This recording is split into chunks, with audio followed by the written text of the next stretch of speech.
Hey bosses. I can't believe it's the end of the month already. Wow. This challenge has taught me so many amazing things, and I just can't believe how much progress I've made. So this is my recap video of what I've learned this month. This month I worked primarily with Deuce due to the fact that Maggie is on stall rest, and I just got Deuce at the end of last month. So not only have I made great progress within this month, I feel like he has too. So join this journey with me and you will see how our month went. Okay guys, on day 1, I said that I wanted to feel stronger and that I wanted to be happier. And I can honestly say that I have accomplished those goals this month. At the beginning of the month, I joined the challenge because I was an extremely depressed person at the time. As many of you may know, I lost my mom in October to cancer, and I just found it hard to get up out of bed every day. My horses are at my grandfather's house, and my wonderful father has been taking care of them, Maggie and Bandit. And so I needed to get out of my funk. And so my fiance had bought me Deuce. And I joined the challenge to try and help motivate myself, give me a reason to go back to normal. I'm never gonna not lose my mom, and it was definitely a life-changing thing for me, but there comes a point in time where I need to bring down the grief and move on. Still think about her, still know that I love her and she loved me, but there comes a point in time you gotta get back with your life. And so that's what this challenge helped me with. So 30 days later is now today, and I can really say this challenge has helped me become a happier, stronger person, not only in my riding but personally. And for that, I really thank that one. Hey guys, I'm skipping to day 4 now. I can't talk about every challenge because this video would be way too long, so I'm taking the ones that are most influential to me in this month. And so today was, day 4 was, I am a timid rider, is what I said. I have not always been a timid rider. Since I had my accident on my ankle a couple years ago, and I just keep re-injuring it and re-injuring it, I have been, I guess, afraid of falling off and re-injuring it. So I have let that affect my riding a bit, and I feel like I've been holding back. And so this month I really focused on getting back to the rider I used to be, the more brave rider, the one that doesn't see fear. And so I have been riding a little bit more gutless, or with guts, I guess I could say, and it's really changed the way I've been working with Deuce, and I will continue to ride this way because it is definitely helping us a lot. Okay guys, now we're up to day 9. Paralyzing fear definitely goes back to what I said previously on day 4, is falling off and re-injuring my ankle. So the ways I used to tackle this fear was to help myself get a better seat and feel more confident and secure in the saddle. So I've been working a lot of no stirrup work. I did a couple days of bareback.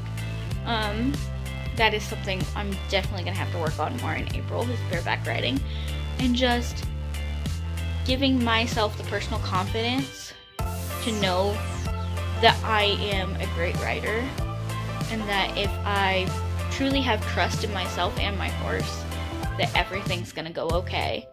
And, you know, sometimes it might not, but I just gotta dust myself off and get back on, because I'm never going to get where I want to be if I hold myself back due to the fear. Moving ahead to day 16. I find myself holding back a lot when I talk about my accomplishments.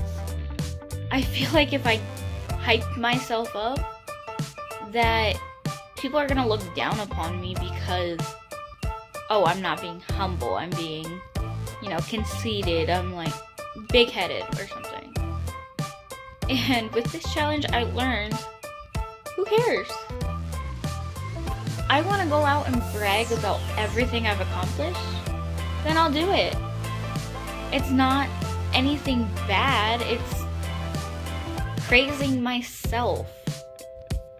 And if people want to look down upon me about that, okay. It's their opinion. And their opinion of me doesn't matter to me. It's none of my business. Okay, guys. Jumping to day 24 now.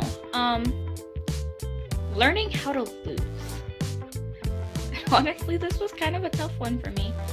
I grew up, and my father was one where you had to be perfect. You had to get straight A's, I had to be star of the softball team. I had to win all my classes. I had to clean up wherever I went.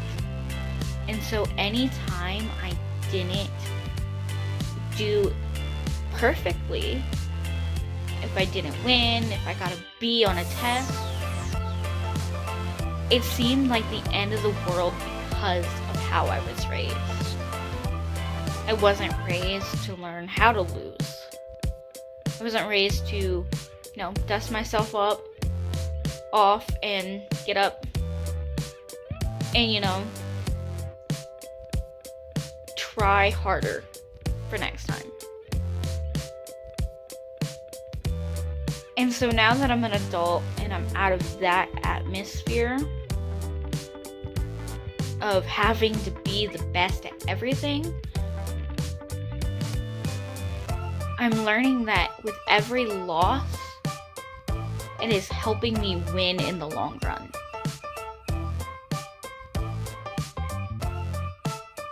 Because you either win or you learn. Or you do both. With every time I lose, I learn how to work harder and be better so I can turn those losses into wins.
Hey guys, before I end this video, I wanted to talk about a situation that happened, and I used my skills from Fallon this month to help me navigate and work on it.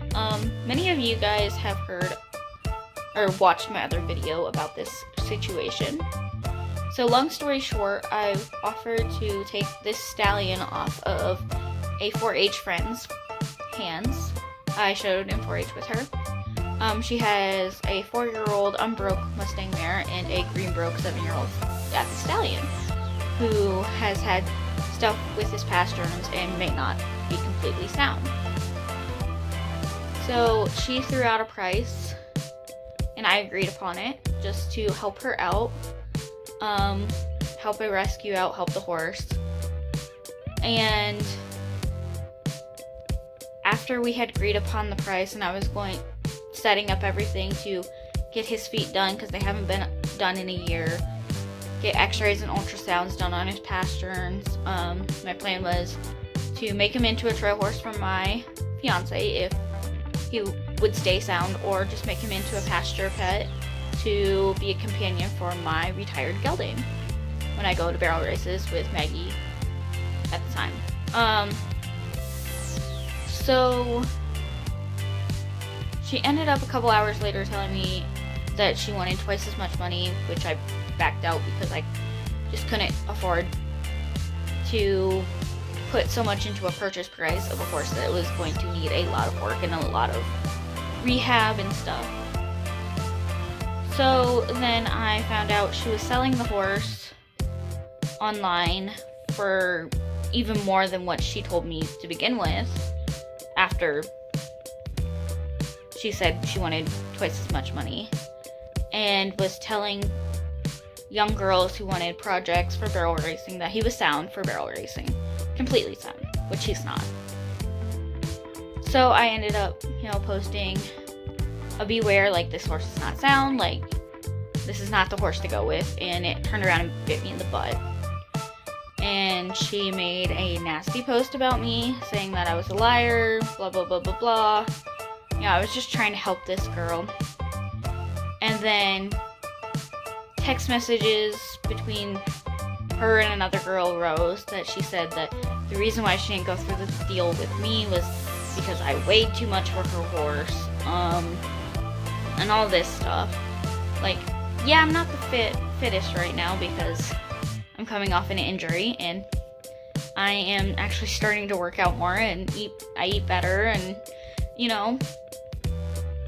but this horse was like 1,300 pounds, and I'm not even 20% of his weight, so I don't see why that has anything to do with it. But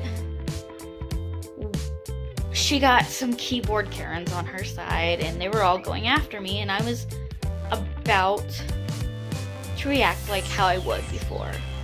I was about to, spend my whole night defending myself, telling my side of the situation, basically getting sunk into their trap.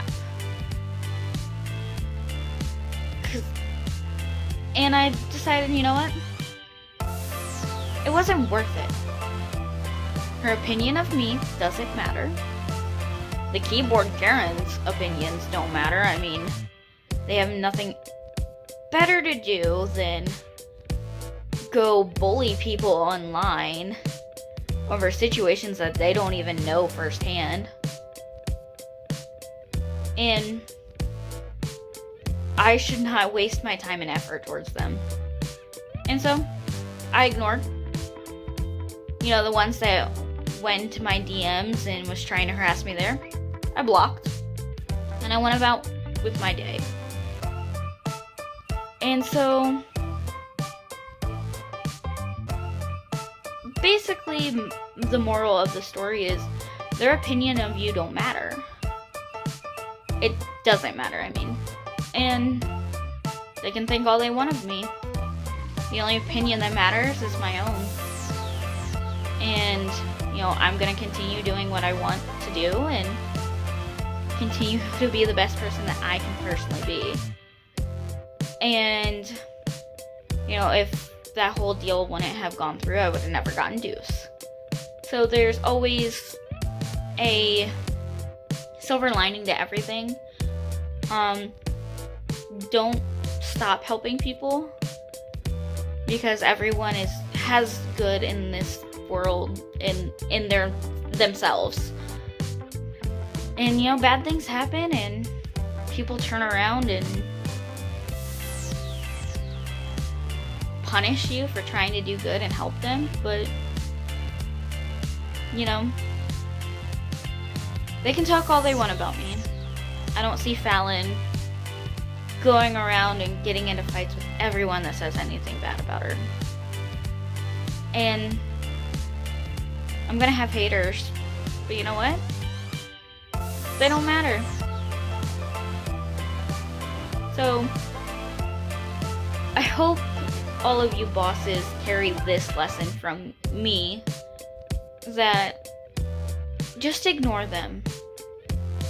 As long as you feel you are doing right by yourself and you are being the best person you can be, the keyboard Karens can go fuck themselves.